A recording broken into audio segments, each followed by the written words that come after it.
I've been talking about Sooley nonstop for about a month now with interviews and all over the country, all over the world. And I've had the question numerous times, why did you pick NCCU?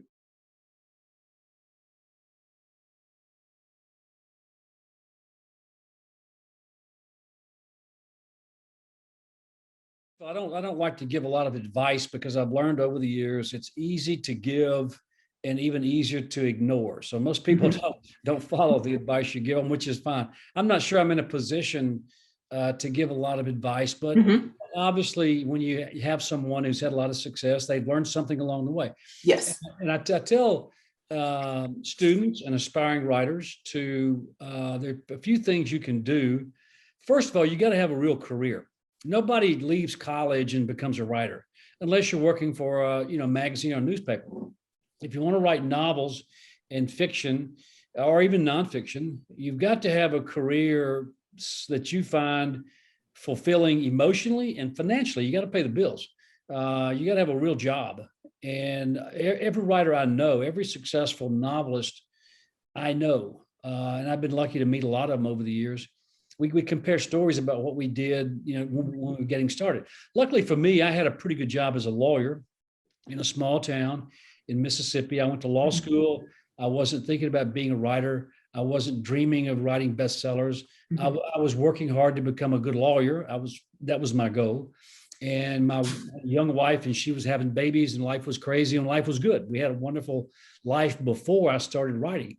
It didn't really hit me until I was about 30 years old, and I had this idea for I thought would be a very compelling novel, and I just started writing an hour or two a day. It became a serious little secret hobby, and that's the way you have to approach writing. Anybody can find 30 minutes or an hour a day to pursue your stories, and but you got to do that with the backdrop of financial stability. You can't just jump off the bridge and say I'm going to be a writer. It doesn't work that way.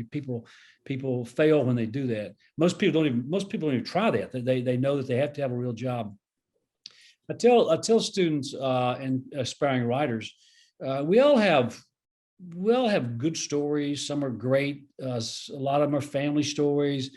A lot of us have different backgrounds that bring a lot of rich detail to our stories. And to do that, you've got to put together your best story, and you've got to start working on it. Again, very much part time. You got to find that moment of the day. What worked best for me way back then was I would get to the office earlier each morning, and sometimes around 5:30 or 6, which was not any fun, but I was motivated, and I'd spend an hour or sometimes two writing before the day really started. I have a very close friend down in Mississippi who starts writing at midnight. He's a night owl. I don't know how in the world you do that. He sleeps all day. I don't know what he does, but whatever works for you. So some people, I love to tell a story of Scott Turow, the lawyer in Chicago who wrote Presumed Innocent and became a best-selling writer. And he would commute to the city. His big law firm was in downtown Chicago.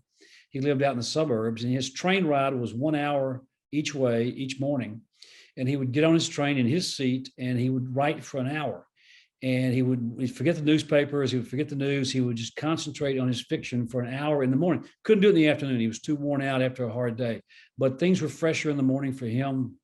He wrote Presumed Innocent on the train over a 3 or 4 year period going to work. So you got to find your time of the day. It could be a lunch break, it could be 30 minutes here or there, and you've got to pursue it daily.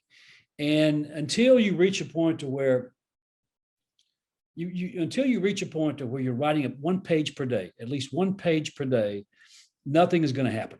It's easy to think about the book. It's easy to procrastinate. It's easy to talk about what you're going to do. But until you're writing that 1 page, nothing is going to happen. You've got to find that discipline to pursue your story and make it happen. I don't know any writer who's not a big reader. Writers just, I mean, still, I love to read, and every writer I know reads a lot of books, fiction, nonfiction, magazine articles, newspapers. When I got started, I've always been a big reader. But when I started writing my first novel, I started reading a lot of really good suspense. And I would read suspenseful novels that were on the bestseller list and popular books back in the late 1980s now, 30 something years ago. So I think reading is extremely important. So that's about the only advice I can give.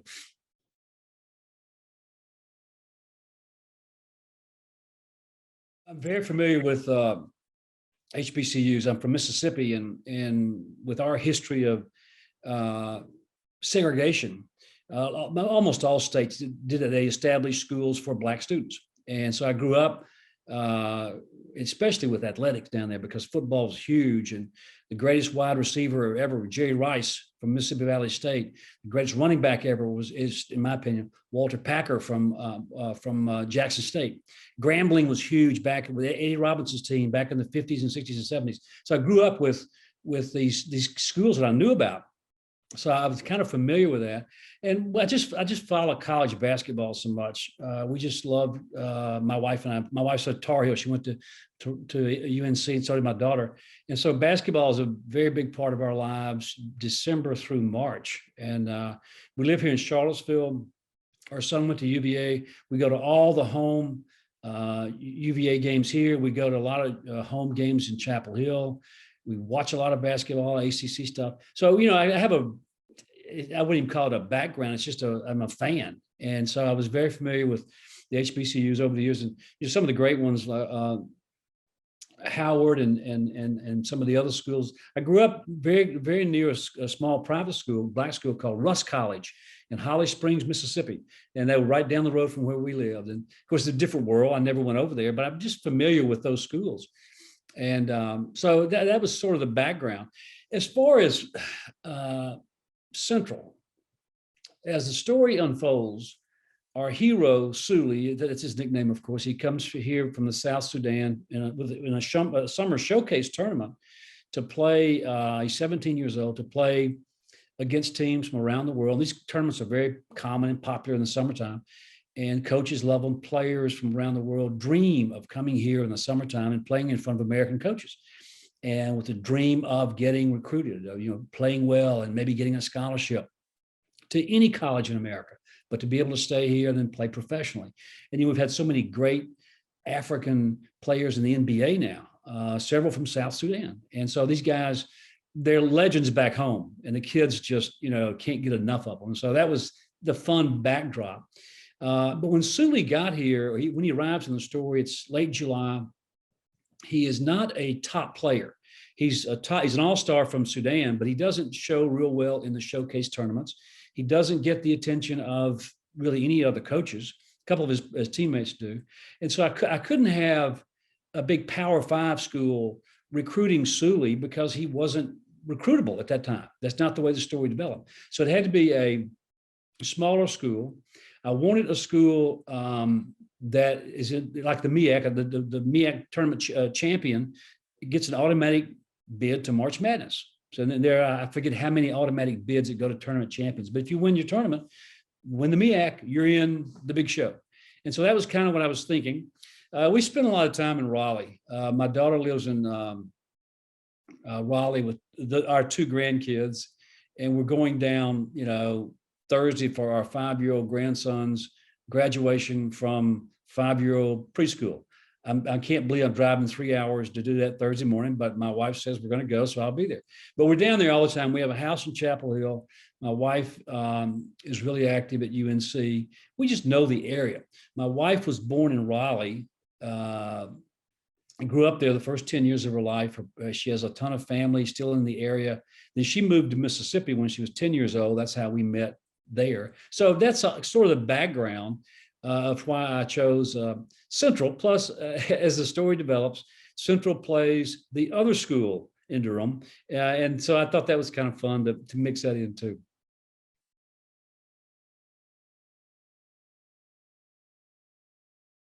This was last fall in the middle of COVID. And I talked to Coach Moten on the phone the first time, and he was very helpful, and probably a little bit wary too, as I would be if somebody like me called and had a bunch of questions. It probably scared me, but he wasn't frightened. But he was very helpful. And I said, I would love to come to your campus, see the gym, walk around. I need to see the locker rooms, your office. I need to see everything. That's what I do when I research a book. I go there. And again, because we're down there so often, it's an easy thing to do. And he said, well, right now you cannot come on campus because we're sort of locked down, and it's very hard for anybody to be, any stranger to be given entrance to the campus. I said, I understand that. So we'll talk about it later.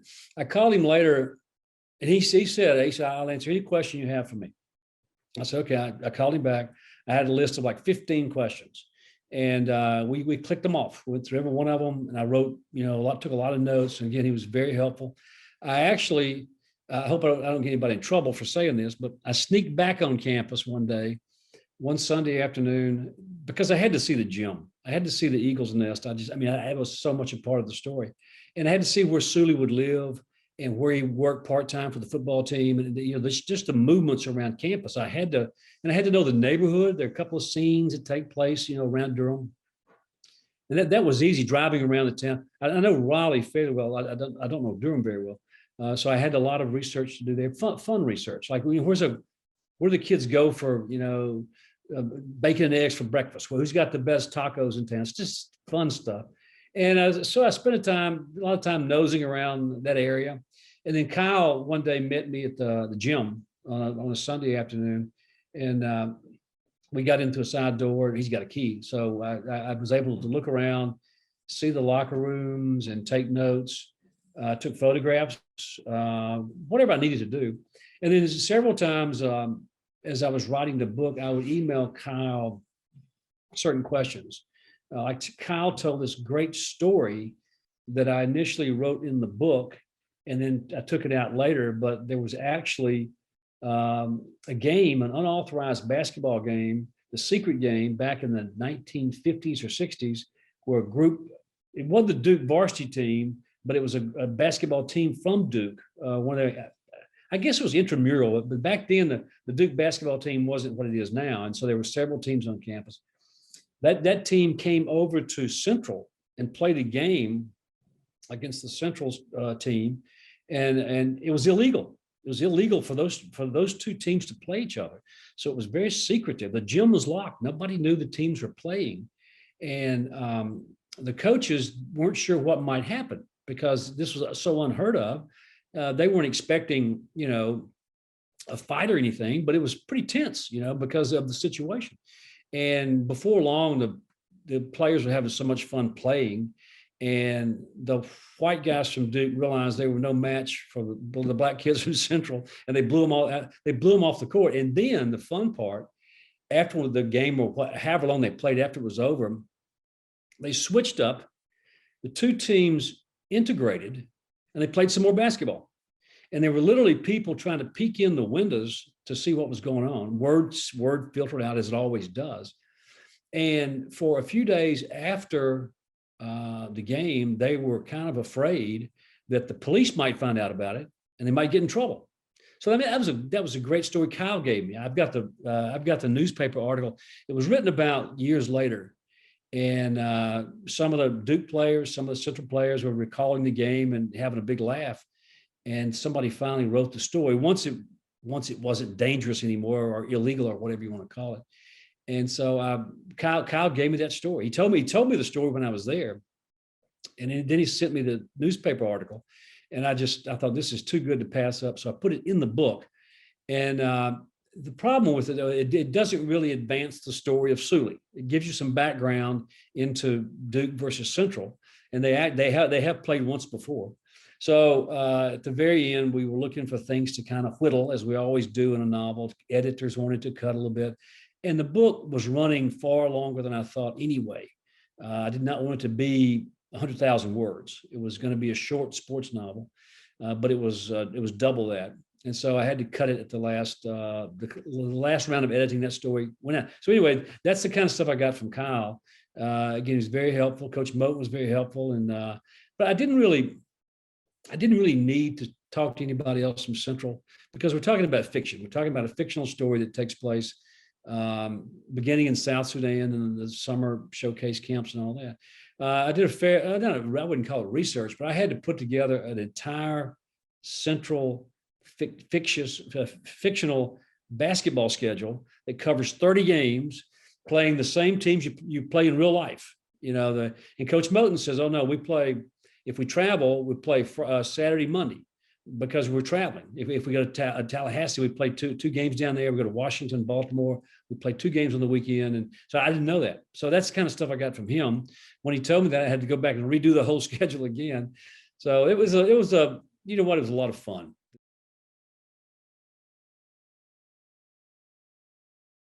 In the course of the book, I think I referred to both schools as the other school in Durham. I think one time I was writing about Duke, and I referenced Central as being the other school. And then when they were about to play each other, the number 1 seed versus number 16 seed, first round, the sportscasters went crazy with the story because it was the other school from Durham. I think I used that referring to both schools.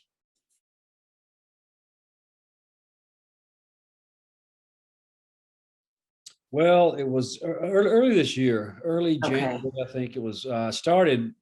I was motivated to write the story a year ago when they canceled March Madness. And I believed that March Madness was not going to happen because, we, again, as diehard fans, we lived for it. And suddenly it was gone. And we had no basketball, then we had no baseball throughout the whole spring. But I remember the day I saw that I was watching television, and suddenly I remember the story, the caption, headlines, March Madness canceled. And I said, I got to have a basketball fix. So I said, okay, I've got this story I've been putting together for a couple of years. This is my motivation to write it. I didn't really start it though until I was trying to finish the legal thriller. This is the time of the year when I write the legal thriller, January through June, and I'm writing it now, the next one. And I was trying to finish up that book, but I was really fired up about writing Sooley. Sooley was not going to be the original title. We tried every title in the world, every basketball reference, above the rim, beyond the arc, in the paint, whatever, nothing worked.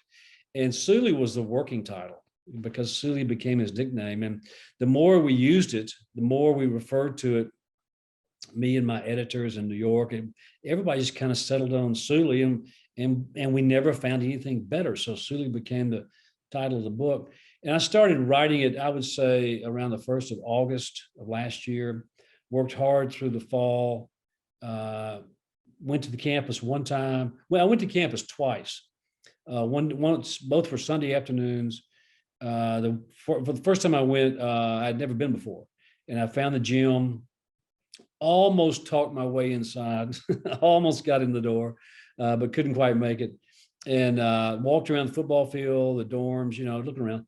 And then the second time I was I kind of sneaked on campus with Kyle and got the grand tour.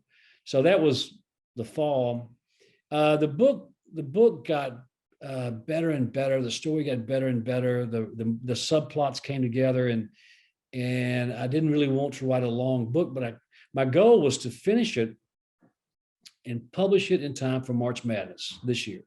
I thought that would have been the best time to publish Sooley was during March Madness. I just couldn't get it finished though until late December, early January. So that was when I finished it. You never know when a movie deal is going to pop up because somebody could call today. And I mean, the book's been out for almost a month, so it's being read, and this happens all the time. Somebody will read a book, maybe 10 years old, and they'll read it and like it and make a phone call, and here we go. I've learned over the years, don't ever get excited about the movie talk until they start filming. We got an inquiry though early on by a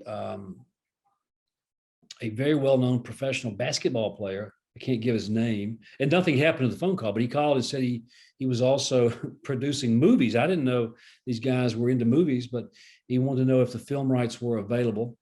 And we said, sure, if you want to talk, let's talk. So, I mean, there've been some inquiries, but I don't know if Sooley can really be filmed because you're talking about an actor who grows 6 inches in less than a year, which has been done before, but it's not very common. You got to love fiction. And some of the things that Sooley does on the court are just, hard to believe. So that may be hard to film, But if they wanted to film it, yeah, I would certainly hope for it. Hope it becomes a movie.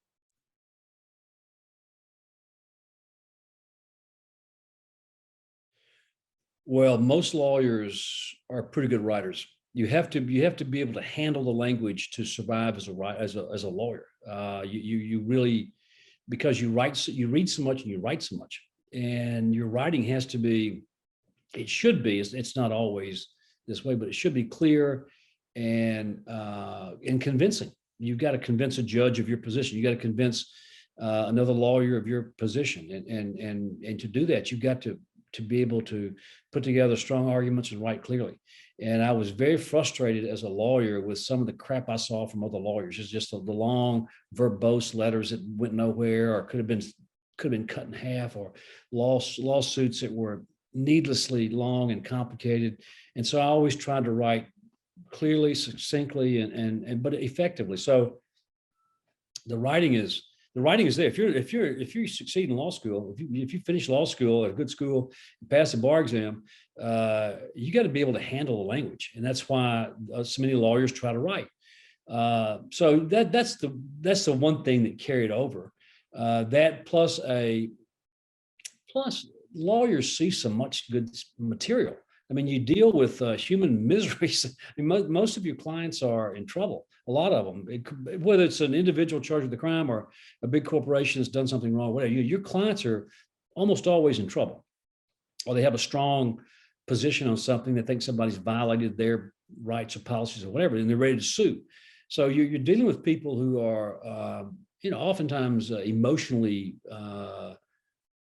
fired up, and you got to deal with that as a lawyer. But lawyers just see so much good material. When I get my ideas by watching, I read about lawyers, lawsuits, trials, law firms, courts, appeals, cases. That's my interest is still the law. That's where my interest really lies, and that's where I feel comfortable. And I understand the law, so I like to read about it. I'm really concerned, and I've written about a lot of problems with our criminal justice system, whether it's mass incarceration or sentencing disparities or wrongful convictions or death penalty. I've covered all of those in my legal thrillers. And these are issues I care about. And when I write about them, I want the reader to become aware of them too. So that's one thing that I find easier to do because I just understand it. So good law and good writing go hand in hand.